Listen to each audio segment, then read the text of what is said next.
Hi Joe, I know this is strange, but I wanted to videotape something and ask you a question if you don't mind answering.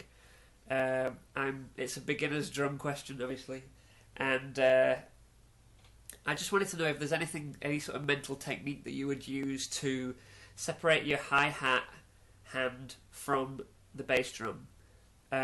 If I have a beat that has plenty of hi-hat in it on every bass drum, then I can go ahead and play it relatively easily. But if I have something with less hi-hat than bass drum, I can't seem to not play the hi-hat. I'm just wondering if there's a mental technique or something that you would use, or if it is just practice. But if the bass and the snare were doing something like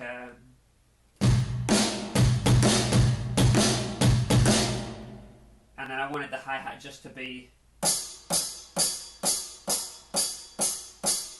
I can't do it. I want to be doing like that and keep hitting the hi-hat. Just you don't have to answer, but I'd love your input, and if you can give me a tip, that'd be great. And even if the tip is just practice. Okay, thanks. Okay, Chris, that is a good question. It's a difficult thing to do if you don't know exactly what it is that you're trying to play. You know the rhythmic pattern that you want to play with the bass drum and the snare drum in terms of how it sounds.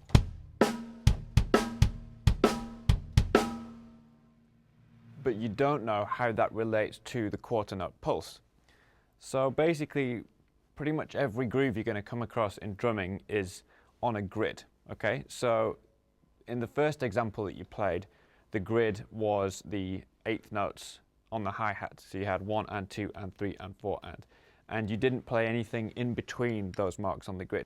So you can play all sorts of grooves like that. You're playing 1 and 2 and 3 and 4 and, so we put the snare drum on the 2 and the 4, and the bass drum can come on any of those hi-hats, and you can work through different combinations of bass drums and things to get comfortable with that. But what we're talking about now is moving away from playing on that grid and playing somewhere in between. So if you're playing a quarter note hi-hat, so you're just playing 1, 2, 3, 4, 1, 2, 3, 4. You can mentally divide that up into smaller subdivisions than you're playing on the hi-hat. So let's say we're going to play 1, 2, 3, 4. And we're going to count 1 and 2 and 3 and 4 and. Okay? So 1 and 2 and 3 and 4 and 1 and 2.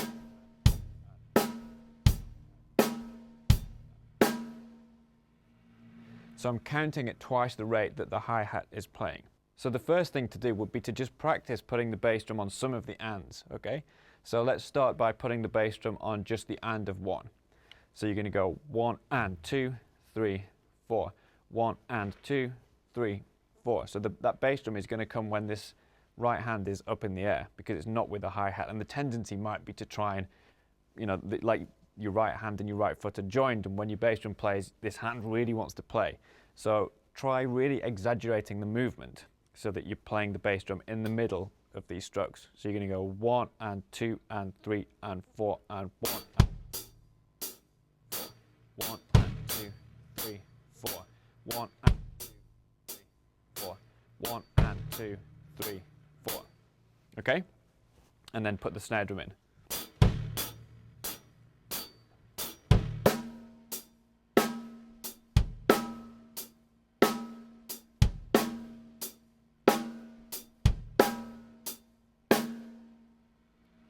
And if you like, you can switch from playing the quarter notes on the hi-hat to playing the eighth notes. So if we start off with the eighth notes, I'm actually going to accent the quarter notes. So we're going to play 1 and 2 and 3 and 4 and.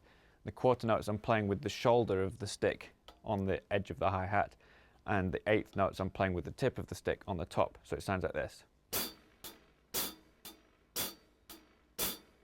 Okay?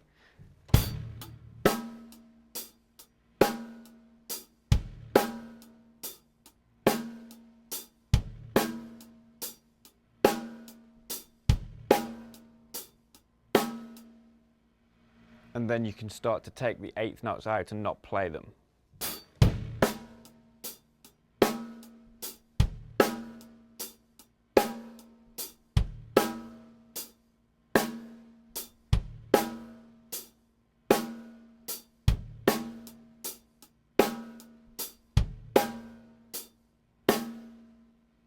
So you're really paying attention to how the hi-hat and the bass drum relate.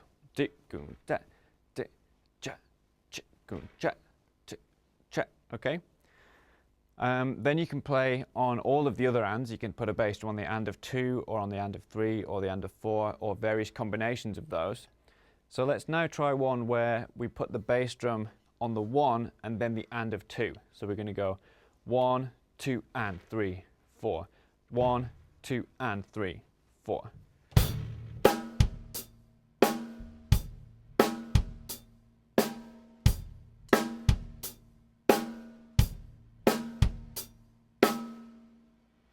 So you can probably play that if you play all the 8th notes.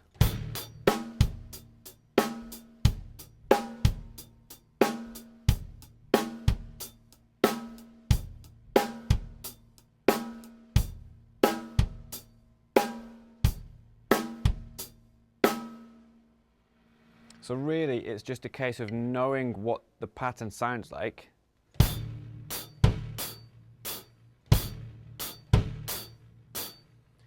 and fighting the urge to play with the bass drum when it happens.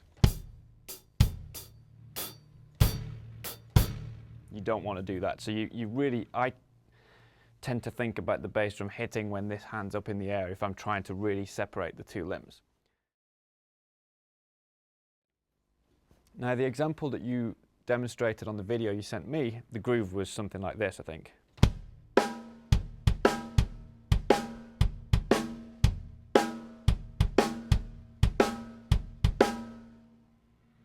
Now, the reason that this is more difficult is because it's a triplet-based pattern.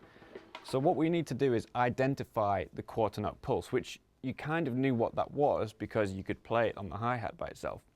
So again, the snare drum backbeat is on the 2 and the 4. So we have 1, 2, 3, 4, 1, 2, 3, 4. It's a 2-bar pattern, right?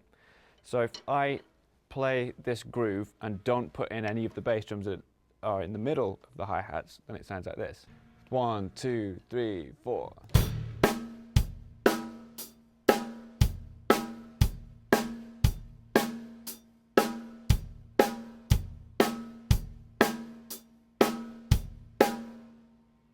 So you can probably play that. Now, you'll find if you play the 8th notes, that pattern doesn't fit. You know, 1 and 2 and 3 and 4 and 1 and 2 and 3 and 4, and the bass drum pattern doesn't fit because it was a swung pattern. It was in triplets, okay?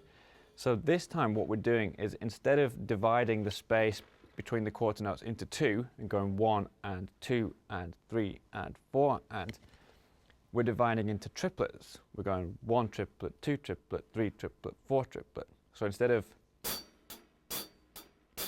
we're going,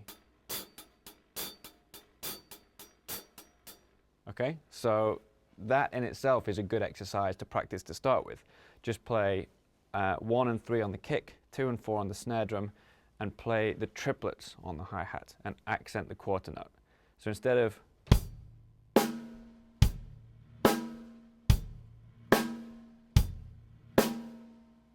you're going to have this.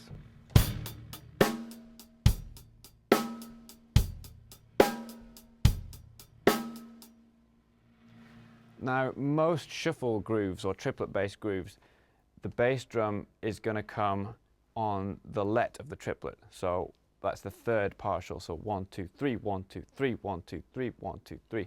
Things happen on the 2 a lot less often. So to begin with, you can just work at playing on that last note of the triplet, okay? So same as before, we're going to go 1, 2, 3, 1, 2, 3, 1, 2, 3, 1, 2, 3, and just try putting the bass drum on the 3, okay? So 1, or on the let of the triplet. 1 triplet, 2 triplet, 3 triplet, 4 triplet, 1 triplet, 2 triplet, 3 triplet, 4 triplet, and the snare drum will be on the 2 and the 4, okay? So I'll just start off with the hands.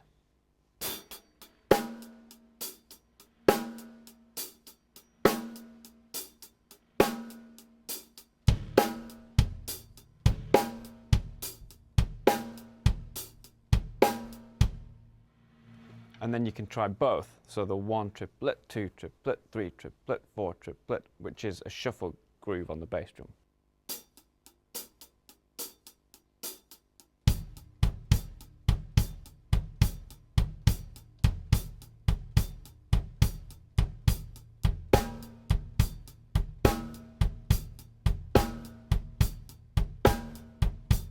So that's pretty tricky, especially at faster tempos.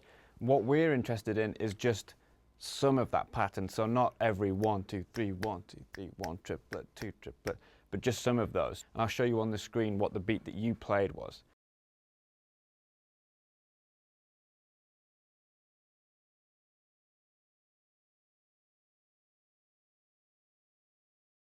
And what we want to do is, again, get to the stage where you don't have to subdivide the hi-hat with the right hand.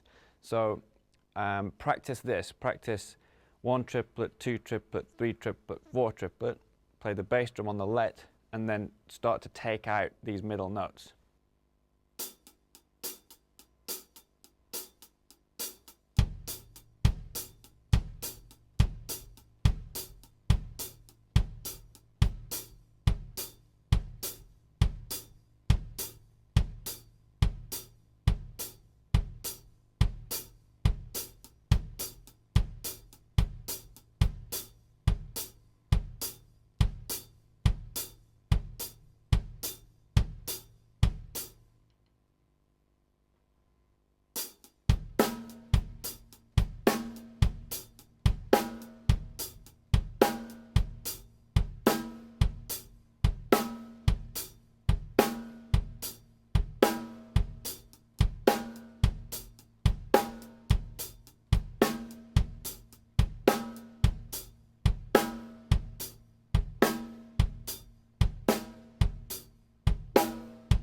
Now, it's actually pretty tricky to do this really accurately. You basically need to keep that kind of pulse, 1 triplet, 2 triplet, 3 triplet, 4 triplet. You need to keep that going in your mind, or sing it 1 triplet, 2 triplet, 3 triplet, 4 triplet, even though you're only playing the pulse, the quarter note of that.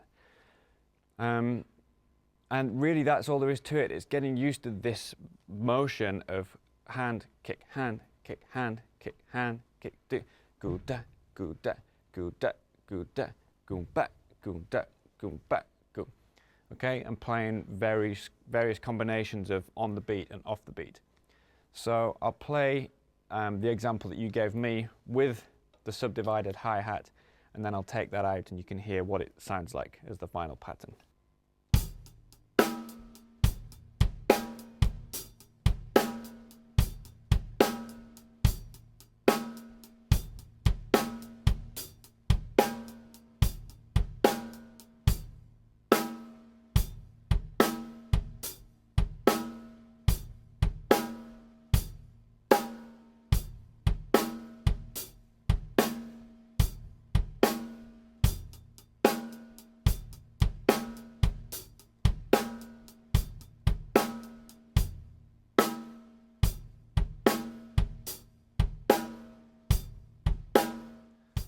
So basically that's what I would work on to be able to do what you asked me about doing.